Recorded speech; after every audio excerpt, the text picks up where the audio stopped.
ડીસાના અગ્નિકાંડ બાદ થરાદનું વહીવટતંત્ર હરકતમાં આવ્યું છે।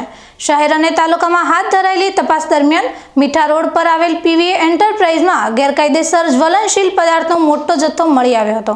તપાસમાં 38 પ્લાસ્ટિકની કેરબામાં અંદાજે 1900 લીટર શંકાસ્પદ જ્વલનશીલ પેટ્રોલિયમ પ્રોડક્ટ ભરેલો જોવા મળ્યો હતો। આ જથ્થો દરેક કેરબાની ક્ષમતા કરતાં વધુ હોવાનું જણાયું હતું।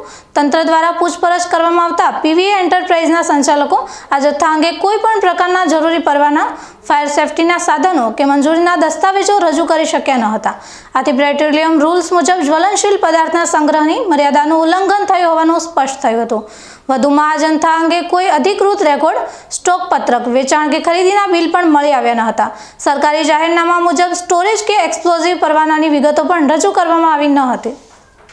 ધંધાનું સ્થળ કોની માલિકીનું છે અને જ્વલનશીલ પદાર્થ કઈ કેટેગરીનું છે તેનો કોઈ આધાર પણ રજૂ કરાયા ન હતા। આ તમામ ગેરરીતિઓને ધ્યાનમાં રાખીને તંત્રએ પંચોની હાજરીમાં અંદાજે 1,59,619ની કિંમતનો 1900 લીટર પ્રવાહી જથ્થો સીઝ કર્યો છે।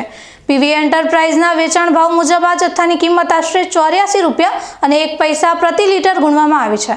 મહત્વની વાત એ છે કે થરાદ મામલતદાર દ્વારા આ ગેરકાયદેસર ગોડાઉન સીલ કરી દેવામાં આવ્યું છે, પરંતુ હજુ સુધી તેના માલિકોના નામ જાહેર કરવામાં આવ્યા નથી।